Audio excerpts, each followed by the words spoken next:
দর্শক, এই মুহূর্তে দাঁড়িয়ে আছি সোহাগের সেই দোকানের সামনে। আশপাশের যে মানুষজন তারা কিন্তু আসলে এই জায়গাটিতে বেশ ভিড় করছেন, সেই চিত্র আপনাদের দেখানোর চেষ্টা করছি। আমরা একটু এখানে যারা মানুষজন আছেন একটু কথা বলবো।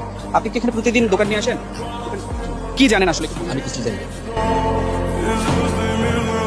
ভাই একটু কথা বলি, এখানে আসলে কি জানেন একটু বলবেন? আমাদের এদিকে না, এখানকার না? এখানে সোহাগ নামে একজন দোকান মালিক ছিল, একটু ওনার বিষয়ে কি জানেন? চিনি না। চিনেন না? আপনার দোকান পাশেই তো দোকান, পাশে দোকান। চিনেন না? চিনি না। একটু আপনার কাছ থেকে জানার চেষ্টা করি আসলে এখানে কি ঘটেছিল, একটু বলবেন কি জানেন? বুধবার গেছে, আজকে সকালে আসে। আপনি ছিলেন না এখানে? কিছু জানেন না? এখানে আসলে সোহাগ নামে একজন দোকান মালিক ছিল, আসলে এখানে কি ঘটেছে একটু বলবেন? আমাদের দোকান ওদিন গিয়ে আগে বন্ধ হয়ে গেছে, মানে ঘটনা ঘটার আগেই বন্ধ হয়ে গেছে, বৃষ্টির দিন ছিল। এখানে প্রায় বেশ কয়েকটি দোকান রয়েছে, সেই দোকানের মালিক থেকে শুরু করে কর্মচারী কেউ জানেন না সেদিন এই জায়গাটিতে কি ঘটনা ঘটেছিল।